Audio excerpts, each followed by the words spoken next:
So I don't know if you want to do a bit of an intro before we kick off, or... Yeah, so this is where I plug my new book or whatever it is, but I don't have one of those. What are you promoting at the moment?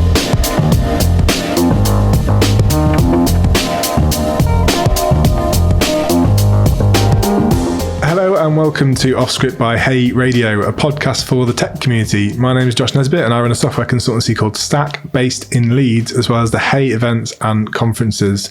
I'm joined today by my co-host, James Hall. Hiya, I run a digital agency called Parallax, and we make websites and apps and that kind of thing.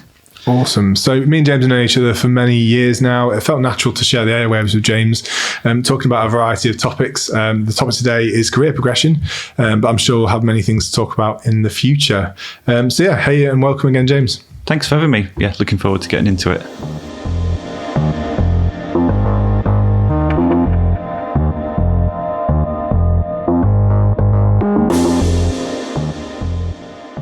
Hello. Hello. How are you doing? I'm very well. How are you? Oh, it's a bit manic at the moment, isn't it?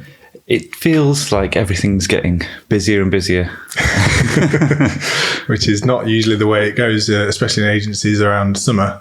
Or is it the same? Is it the same for you as me? Or we tend to have a little bit of a lull in the summer, but that's not happened this time. I think because people are now starting to take the holidays a bit more as well, and they've got it all saved up from earlier when they weren't allowed to go away. So, yeah. Usually holiday centre, isn't it? August time. That's it.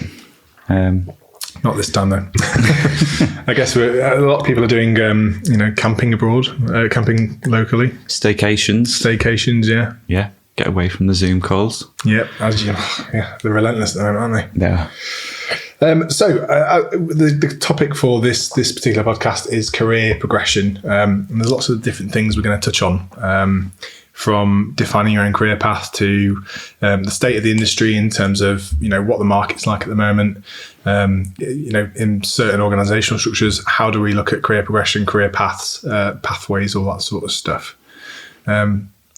But the one thing I thought we could start with is how do you define a career path? So forget that we're in leadership roles and forget that we're, running teams. How would you as an individual kind of define your career path, I guess, is kind of where I thought we could start. Well, it's a very personal thing, isn't it? And I think it's different for everyone. But for me, it's looking at the things that I enjoy doing and try to work more of that into my role.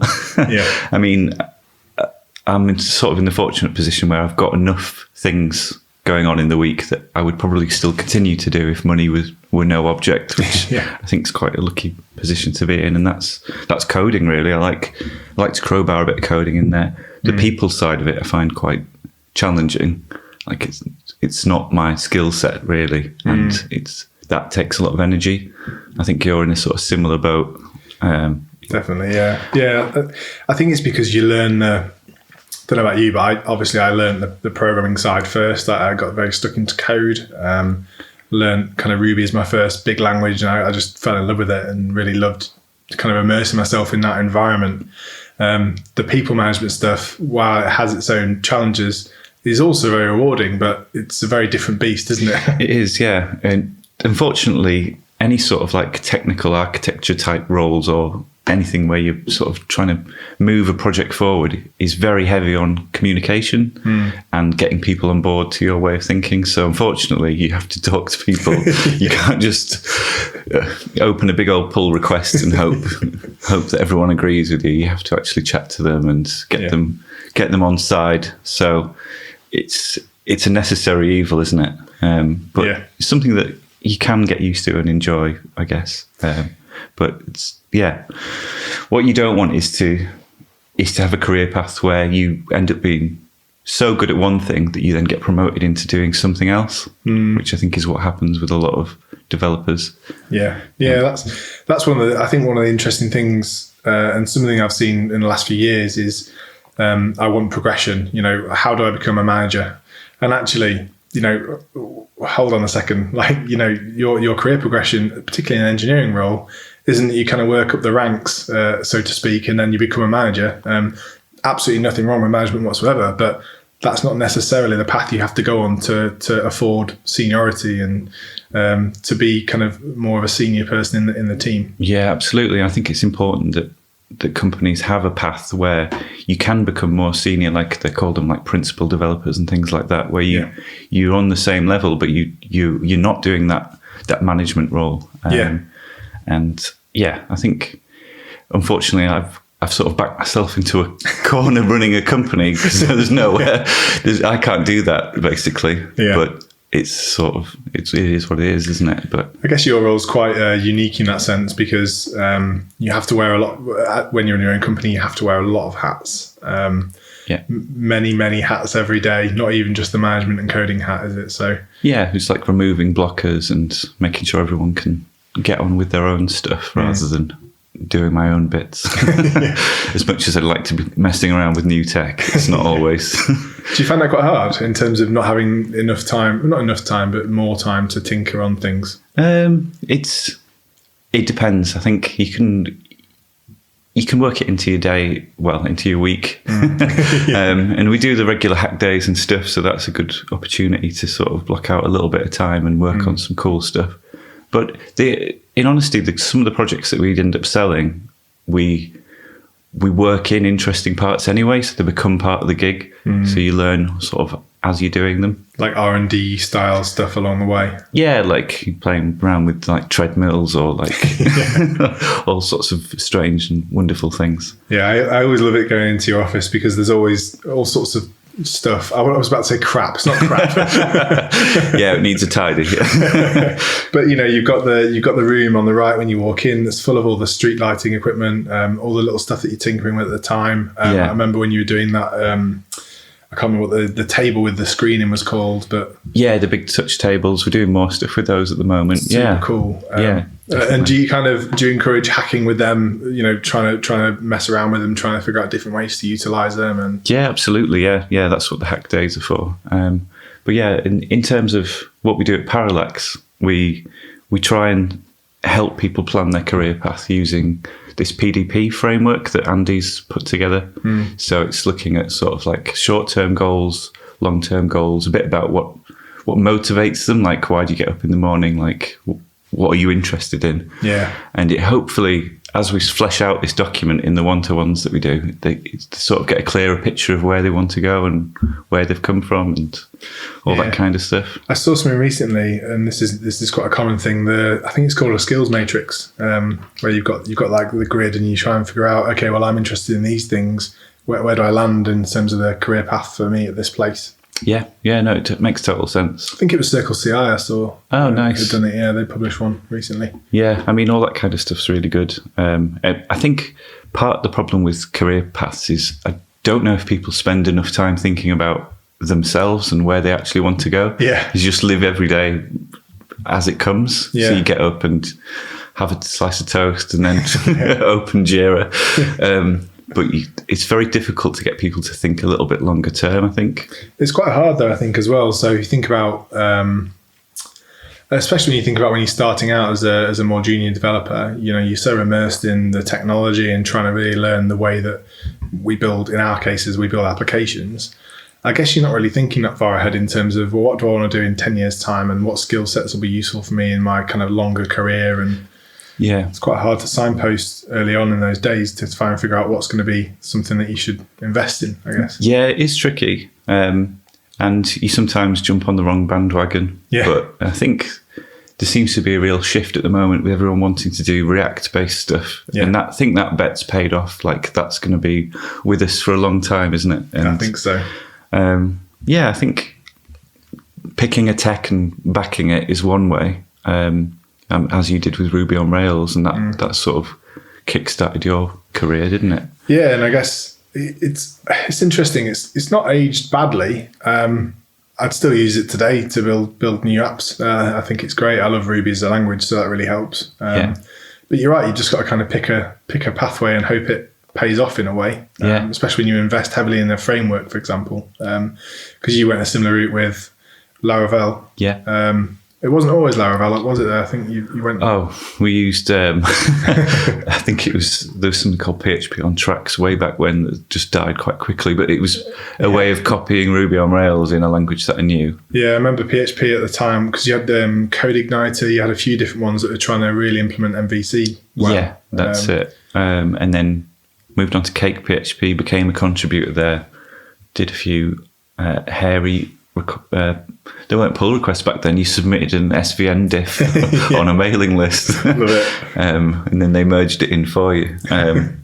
But yeah, I think the move to Laravel and its popularity and growth has really helped us because the ecosystem is just amazing. I think they've all kind of learned from each other, haven't they? So Ruby on Rails wasn't the first framework to do it the way that they did it, really. It was just all inspired by different parts of the past. Yeah.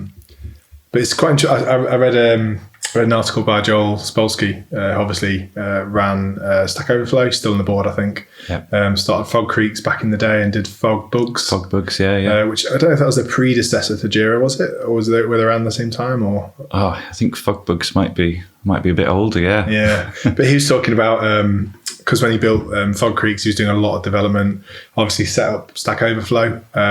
That went pretty well. Yeah, and Trello as well, and sold it to Atlassian, which I think is a mistake, but because now to log into it is awful and they charge you loads of money. But embedding Trello boards is basically impossible inside of Confluence now, which is fantastic. But he talked about, obviously, during his time at Stack Overflow, he was part of the kind of leadership there. He wasn't doing a lot of the engineering. I know Jeff Atwood was one of the main developers, and he talked about selling Stack Overflow to... I want to say something like Pegasus or something like that. I can't remember that VC company. And he returned back to engineering. He's like, nothing's really changed. Yeah. He's like, there's obviously new ways and frameworks and stuff, but the way that we build software is pretty much the same. That's it. Yeah. I mean, do you think the tooling is getting better, incremental improvements and stuff? But yeah, it's the same nuts and bolts underneath, isn't it? Yeah. Yeah, I do remember that article. I think I mentioned it last time we chatted, actually. Remy Sharp mentioned the web didn't change, you did, and the way that we build things has become more conflated and complicated. I know we touched on this on that first episode we did together on this podcast. Yeah. Wasn't the web better 10 years ago? Yeah. It feels like 10 years ago now. That was pre-COVID. Oh, blimey, it was, wasn't it? Yeah. Oh, crazy times. But so back to that kind of that initial question, I guess, defining your pathway. What do you think if you were to speak to yourself, I don't know how many years ago, 15 years ago, maybe, how would you advise yourself on what to invest in or the pathways to look into? Like what advice would you give yourself in terms of how do you set up your view of what you should do for the future? Yeah, hindsight's a wonderful thing, isn't it? I definitely think investing more heavily in automated tests earlier in my career would have been helpful. And I'm only coming into it, well, I say late, but heavily 8 years onwards. When I realised, actually, this really horrible, hard bit of logic here is actually easier to write with a test than it is with scraps of paper and scrambling around. So I think automated testing would have been, if I had to go back in time and advise myself on that, I'd say stick at it, it gets better.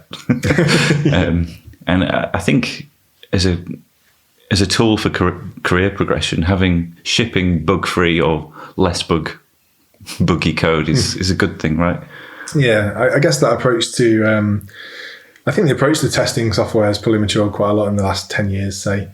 Again, Rails wasn't one of the first frameworks to do it, but the way that they bundled the whole testing approach into how you'd write apps, they were kind of hard baking in that TDD stuff. But you're right, with like the whole automation approach, everything around different perspectives on testing, I think that's matured a hell of a lot in the last 10 years. Yeah, well, that's sort of part and parcel of the Rails ecosystem with Capistrano and Rake and all that sort of stuff. It was like I think almost the 12-factor app thing evolved out of that ecosystem and Heroku and all that kind of stuff. Yeah. And obviously you look back and you think, well, that's the best practice that you can have for an app. It's kind of obvious now. You're like, of course we do it that way. Of course we have pipelines that run tests before we deploy. And this is all things. Normal now. This is built into GitHub and Bitbucket and all the things. I remember with Capistrano, you'd probably run a few local tests and you'd be like, right, I'm going to push it to production now from my machine. Is that all right, everyone?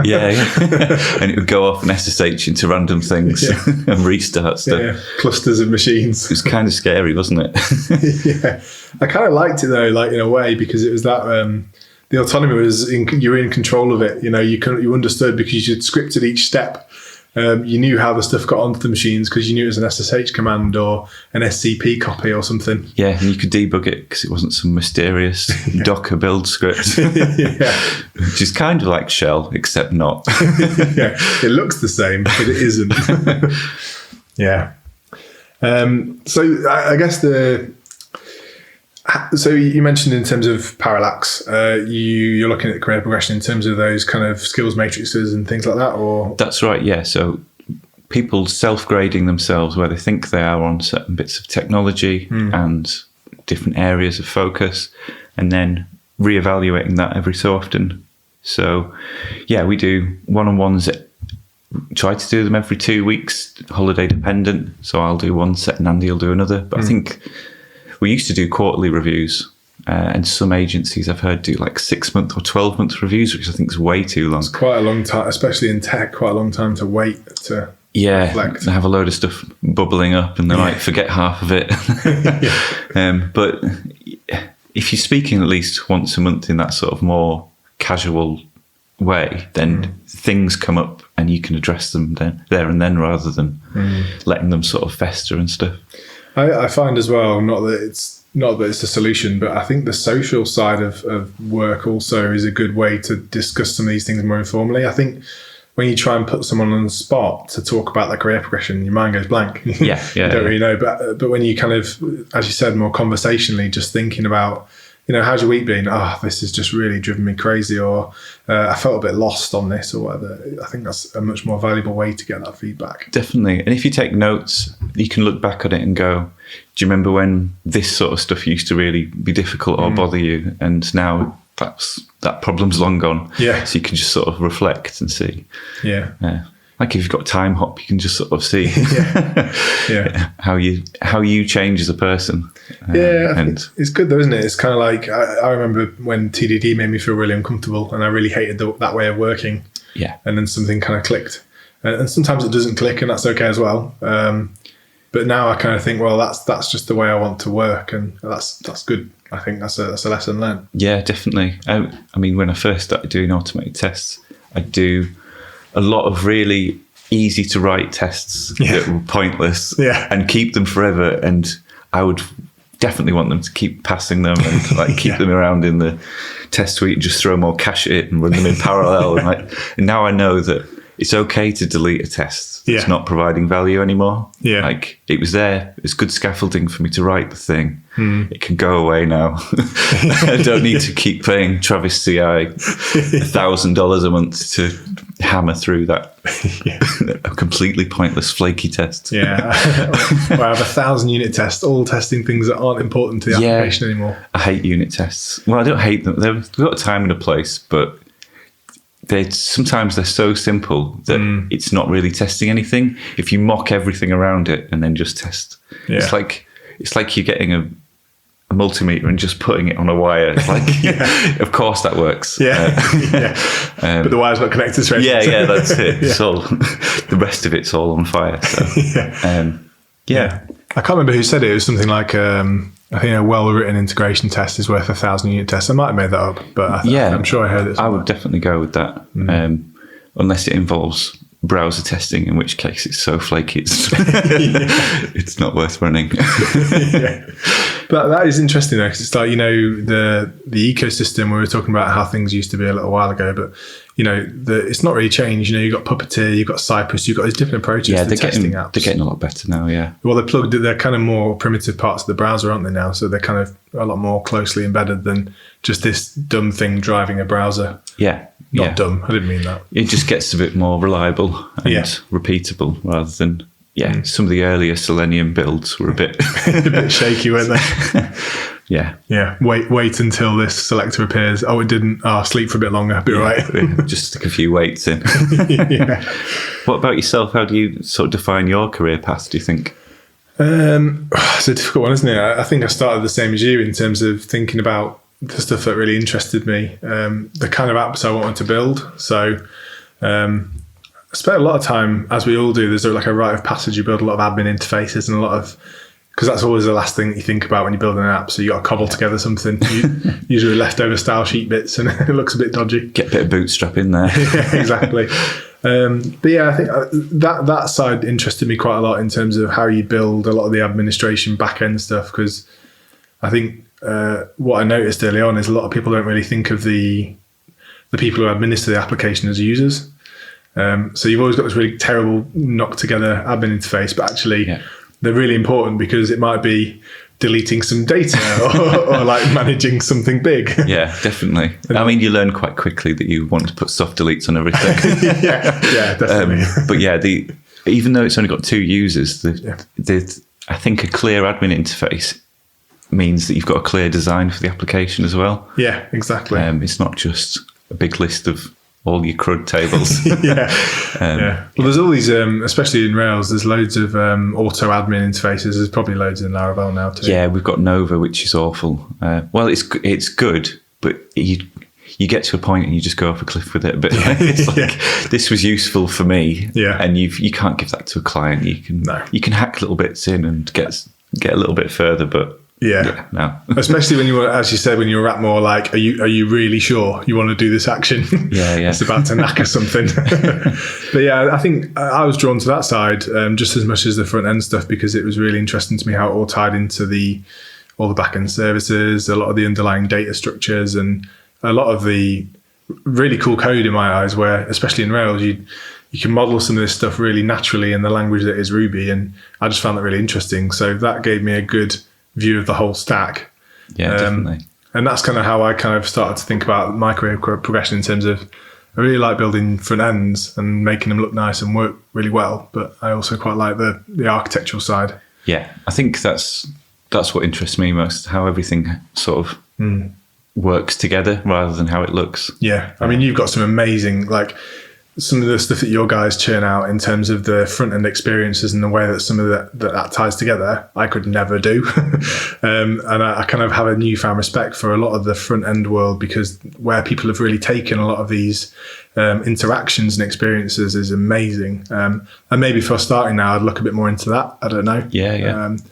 But yeah, I mean, it's all kind of changed. All the frameworks, and like, you've got stuff like GreenSock and really amazing animation frameworks that weren't possible on the web when we started, really. Yeah, absolutely, yeah. Bring Back Flash and all that sort of stuff. Oh, yeah. If only. Yeah. But yeah, it's quite cool now. I think I'd definitely be more looking into that, especially the way that a lot of the back-end problems have been solved in different ways for most apps. Now, if you look at the data structures for most apps, then they're not too crazy. Yeah. Unless you're building huge systems, obviously. But that's where it all gets a bit more hairy, isn't it? yeah, definitely. Microservices with no single source of truth. Yeah, it's a bit crazy, especially when you're trying to. I think the real challenge is how that scales with. It's a cultural thing at that point. I think how that scales with the teams and how everyone works on the code base, and that's when you start to get into that bridging of the gap between technical competence and knowledge and experience with working with people and communication, and that's probably where I think we need to be looking at in their career pathways and investing more time and energy into earlier on. Yeah, I think the way that you build a team or an app where you've got 3 or 4 developers is very different from 50 and 100 developers, because it really becomes a properly serious people problem at 50 devs, doesn't it? Yeah, it becomes a different beast, doesn't it? Yeah, I mean, I haven't been exposed too much to that world, but through you and boozy chats, it sounds interesting. It's just a different set of problems, isn't it?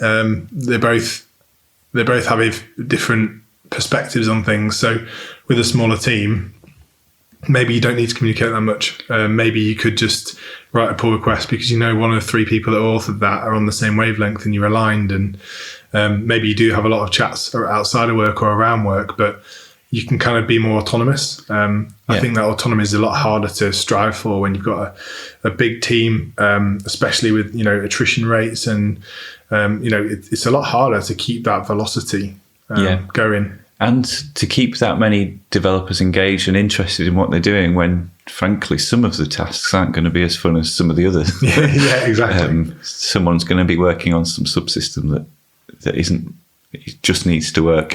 yeah, definitely. I think at the moment with this client Conveyor that I'm working with at the moment, they're building an insurance as a service platform, which is an amazing thing to build. It's so beautifully complex, but also beautifully simple if you think about what the primitive basis of that system is.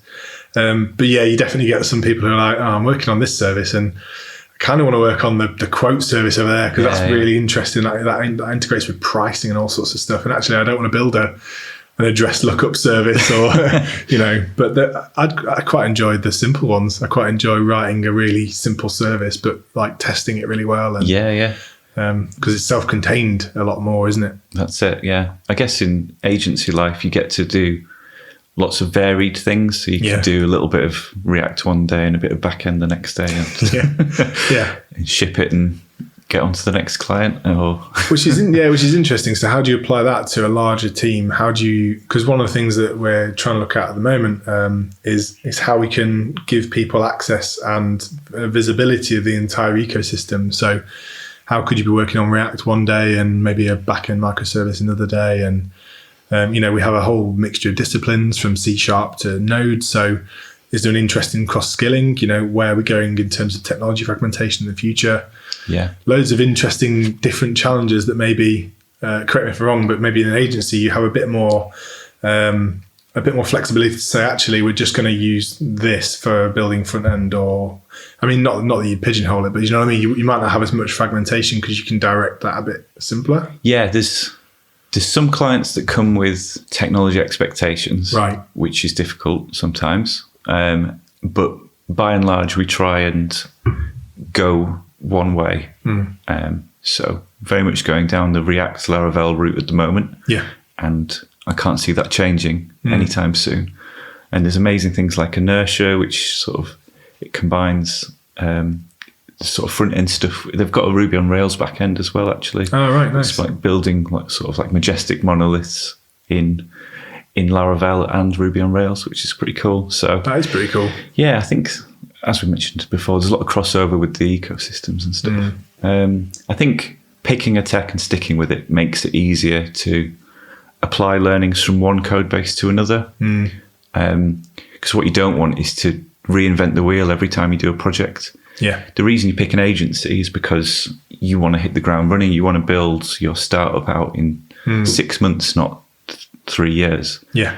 And you want something that works and they can take it in-house and hopefully get some funding. Yeah. And then they can do all the 50 plus devs problem later. So our goal is to just get that sort of the initial kindling going and pass it over. Well, because you've got, I guess from your side of things, you invest quite heavily in a kind of longer life tool set in that sense. So you've decided your back end and front end technologies. You've created the shared tooling. You've defined your ways of working in terms of shipping, just like bigger companies have too. But I guess it might be slightly easier for you to pivot and move and augment that selection of technologies over time. Yes and no. You can pivot, but then you still have all the old code bases to maintain. So you can change, but then everything else needs a bit of a tickle. Yeah. There's some plate spinning involved. Yeah, I can imagine. It's tricky. I think, especially when you've got multiple languages, and because you end up writing shared libraries for lots of things like monitoring and logging and all sorts of stuff. Yeah, that becomes a bit of a problem when you're maintaining multiple shared libraries in multiple environments and languages and stuff. Yeah, definitely. But yeah, all our monitoring centralized, and we have a couple of good deployment platforms that we've worked on for a while. So one's Kubernetes based. I don't know if that's how you say that. And the other is serverless, which is where we're sort of pushing towards, which is a lot nicer to sort of work with, I think. You've worked with Amazon on quite a few things with serverless, haven't you, as well? So yeah, we did. Way back when, before it was called serverless. Back when you just had lambdas and was that when it was like is Beanstalk still around, or is that? I think Beanstalk's. I don't think Amazon ever switch anything off. Do they? No. Not sure if people would use that as a new tool today though. No, it didn't really take off as much as they thought. No, I get really confused because they've got like Light Sail now, which is their sort of more consumery offering, but secretly just containers and other bits underneath. Yeah, if they turn something off, it's really bad. Yeah, I think they've like removed one feature from one product ever. I saw they turned something off on a S3 the other day. I can't remember what it was.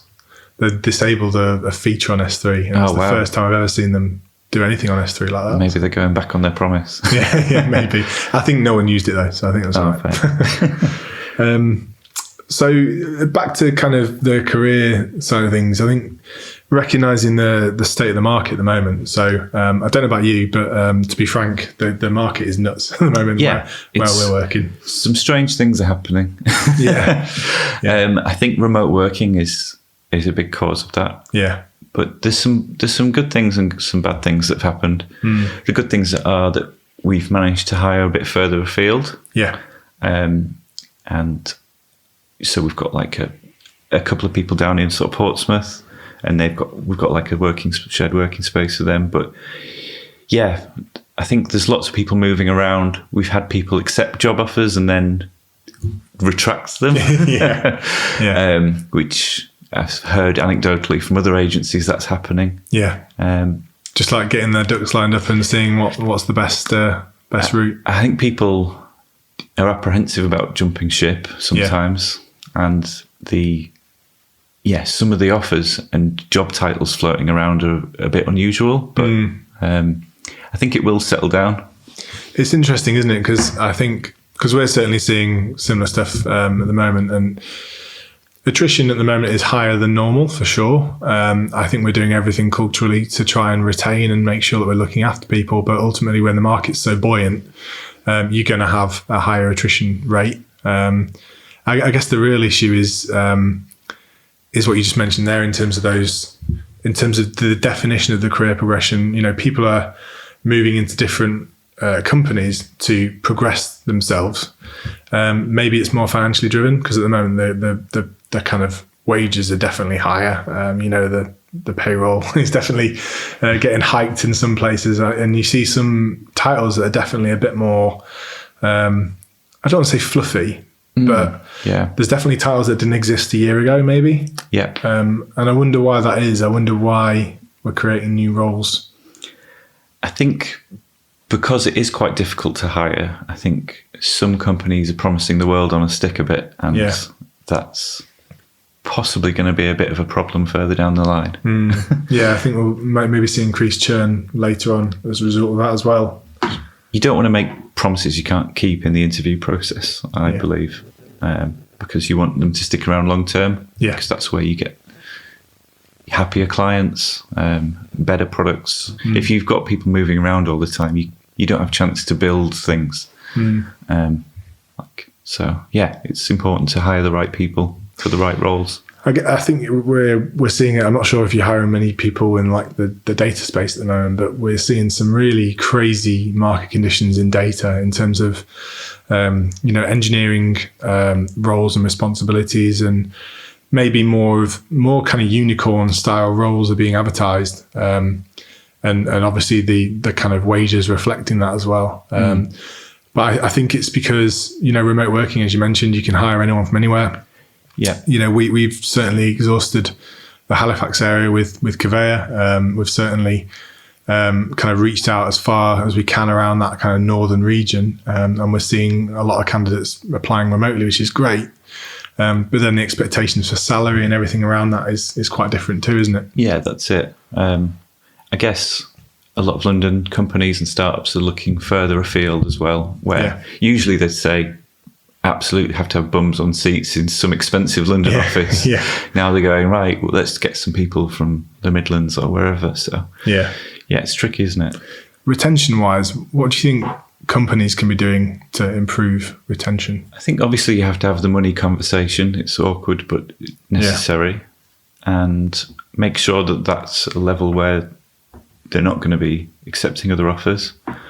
But really, I think a lot of people that I work with aren't just money motivated, and the expectations of careers these days is not that it's just a way to earn a living. It's part of your life, and it should be enjoyable, or at least a little bit rewarding outside of just being cash. So I think just keep cracking on with making it as fun as it can be, and it's quite interesting. Hard to do though, Drew. I think one of the things that's been really difficult is creating that culture and that, you know, that space where people talk outside of work. Obviously, everyone's so knackered of Zoom calls and Teams calls. At the end of the day, you don't want to jump on another one with a beer and speak to your team, really. That's the problem, yeah. It's really hard, isn't it?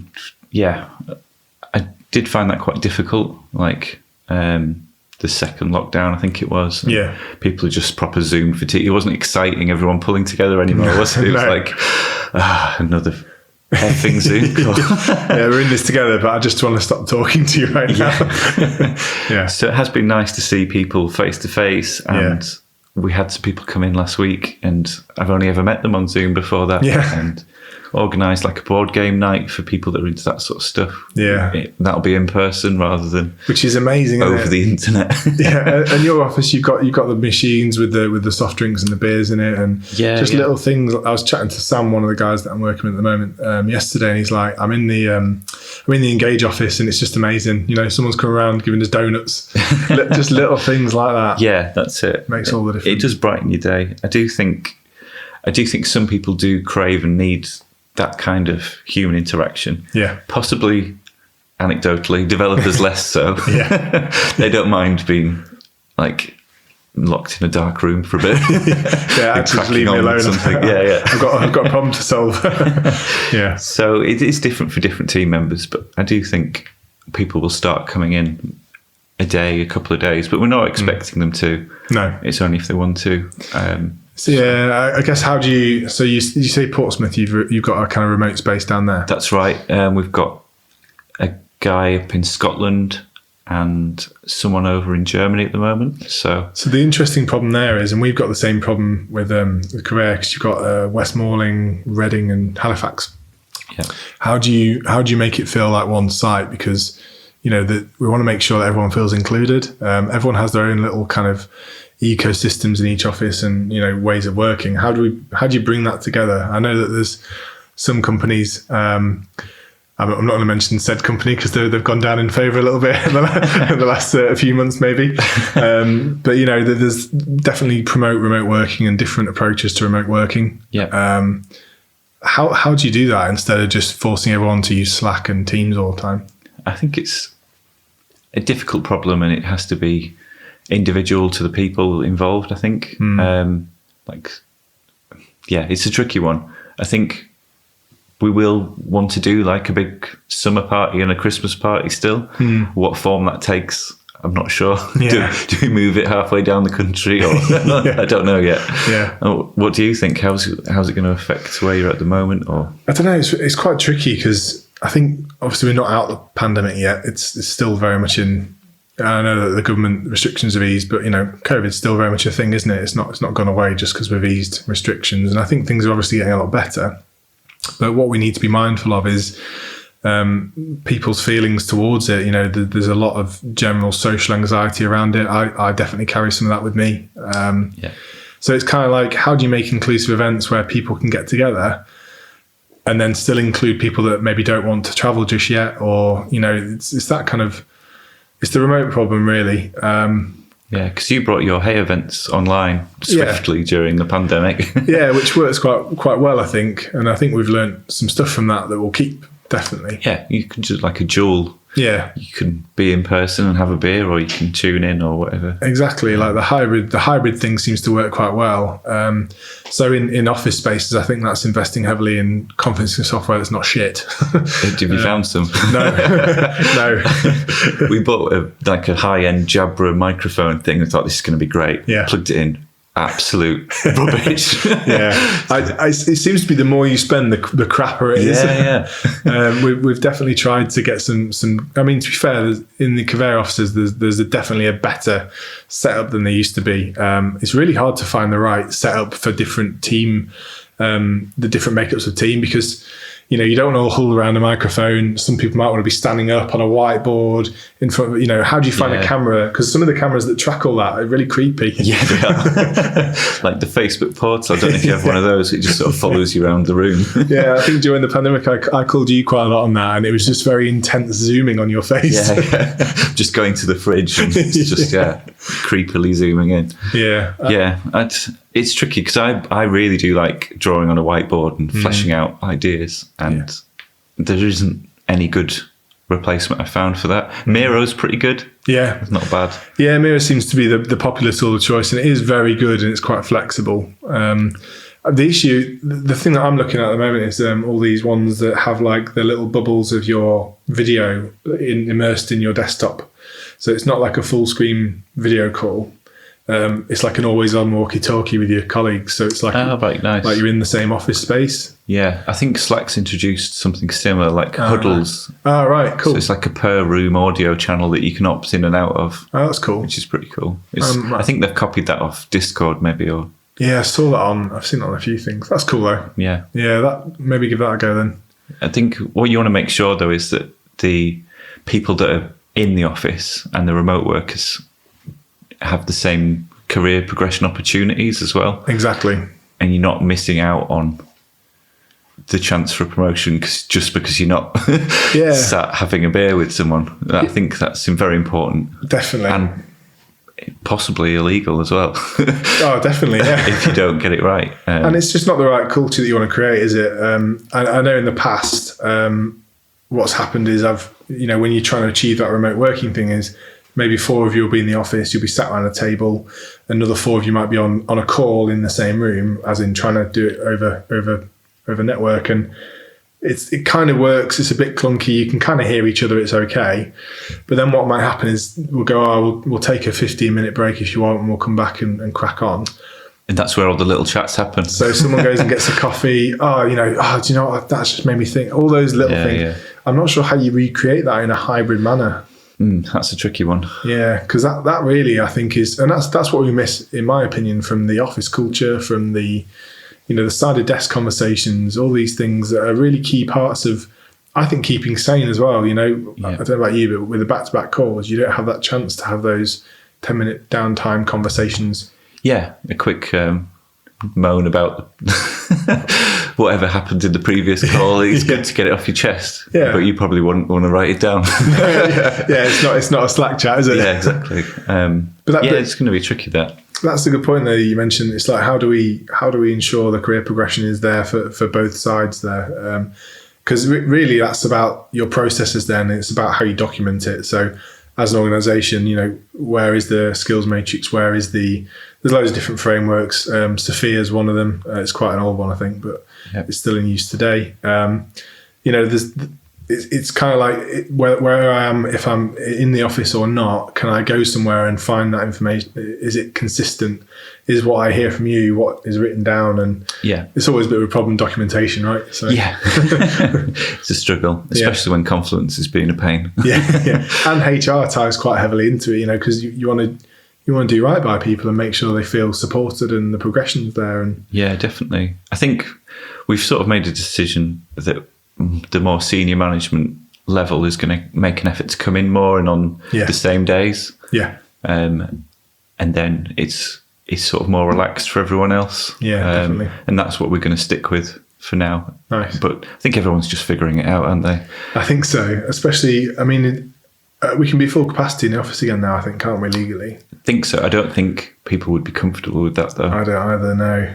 That's an interesting challenge in itself. Do you need a rota for coming to the office, or do you need bigger premises, or all these different? I know you just moved into your office, so ideally not. Ours was bigger than we needed anyway, so we can space people out, which is good. But I know some companies that were already a bit short on space. It's tricky, isn't it?